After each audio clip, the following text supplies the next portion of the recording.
Dawood Ibrahim, the man who shaped organized crime with calculation and patience. Dawood Ibrahim was born on December 27, 1955, in Dongri, a working-class neighborhood in Bombay, India, into a lower-middle-class Muslim family.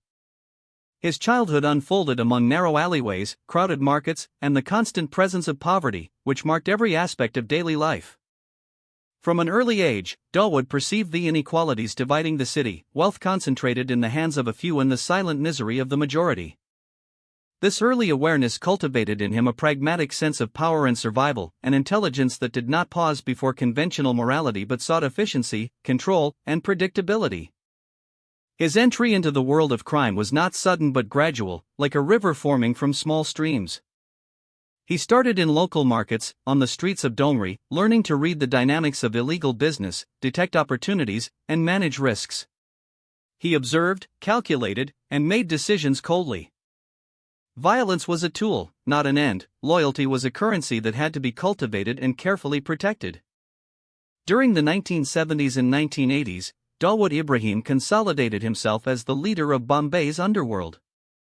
His organization, later known as D Company, was not merely a criminal group, it was an almost corporate structure, with clear hierarchies, divisions of responsibility, and control methods ensuring discipline and efficiency.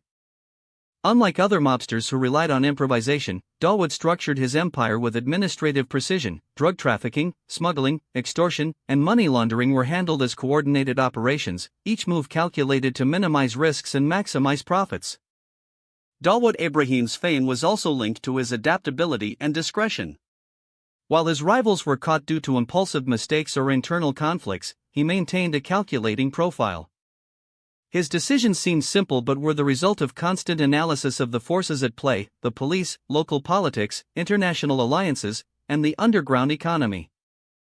Thus, his power grew not only through the fear he inspired but also through the security of his structure and the foresight of his actions.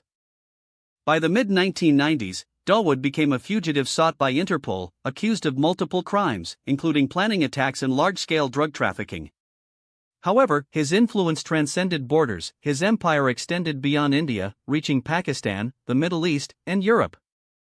This expansion was not solely based on violence but on creating networks of trust, negotiation, and strategic management of both allies and enemies.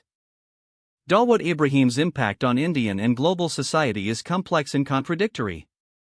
For many, he is a symbol of organized crime and impunity; for others, a disturbing example of intelligence applied to illegality.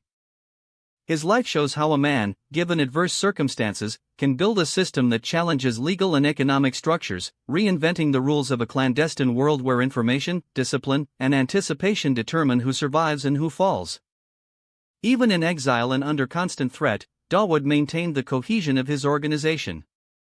His longevity in criminal power is not explained solely by violence or fear but by meticulous administration and the construction of loyalty based on tangible benefits and clear rules. His example challenges the traditional notion of power. It is not only physical strength or charisma but vision, strategy, and control of dynamics that others ignore or underestimate.